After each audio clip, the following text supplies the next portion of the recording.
She put her hand on mine when I complained about Emily never talking to me anymore, and instead of pulling away, I leaned in. The kiss wasn't planned. It just happened, but it spiraled into something far worse. We ended up in a cheap hotel down the street, and though it lasted only a few hours, the memory has never left me. I still remember lying there in that unfamiliar bed, feeling both wanted and utterly ashamed, and realizing immediately that I had just detonated a bomb in my own life. The next morning, Claire acted casual, even cheerful, as though nothing monumental had happened. But I couldn't even look at myself in the mirror. I drove home to Emily and our newborn, and when I saw her asleep on the couch with our daughter cradled in her arms, I felt like the worst human alive. I promised myself I'd never do it again, and I never have. But the problem is, I did it once, and once is enough to destroy everything I thought I was. For weeks, Claire acted like we shared a secret, sometimes slipping notes on my desk or giving me looks in meetings, but I avoided her. I stopped responding to her texts. Eventually, she quit and moved to another firm, which should have been a relief, but the damage was already carved into my conscience.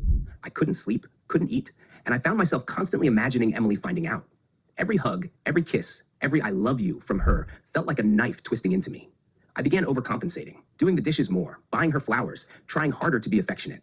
Emily noticed and even joked that I was acting like the husband from commercials. But little did she know, I was just trying to scrub away a sin that could never be erased. The guilt made me paranoid too. I kept thinking maybe Claire would tell someone, maybe a colleague overheard, maybe one of her friends would run into Emily and mention something cryptic.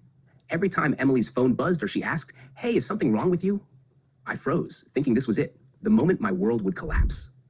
But days turned into months, months into years, and she never found out. That silence, though, didn't bring me peace. It only amplified the guilt because now I was living two lives, one where I was a devoted husband and father, and another where I carried a secret so vile it made me question my entire character. The worst part is that Emily healed from her postpartum depression, and we started becoming stronger again. She smiled more, laughed more, and she began to say things like, "I don't know what I'd do without you." Each time she said it, my heart broke because she didn't know the truth, that I had once betrayed her in the darkest way possible. I kept telling myself that since it was only once, and since I had changed, maybe it wasn't worth destroying her with the truth. But every anniversary, every birthday, every family photo we took, the voice in my head whispered, "You're a fraud. You don't deserve this happiness." Then came the real twist. A year ago, Emily found out something.